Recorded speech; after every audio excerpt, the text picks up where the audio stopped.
nakakadto sa amo na lugar. Sa lugar san amo talaga. The best na Bicolano. Kung mag-istorya, diri mo talaga malilimutan ang sa amo mga ekspresyon. Premi yun. Pag ikaw talaga nakasampot sa lugar may na permi may mabati ka na. Ay abot man sa imo. Uy, Marina ngani ka mo din eh. O nagparaano ba ya ka mo doon? Dini ngani ka mo.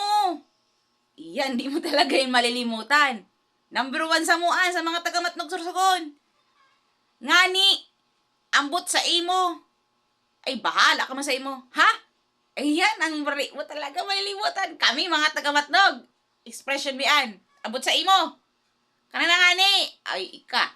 Bicolano ka? Pag ika, nakapunta sa lugar kang Sorsoganon, na Matnoganon, iyan, hindi mo malilimutan. Ang ambot sa imo. Ay, nano ka naman ngani.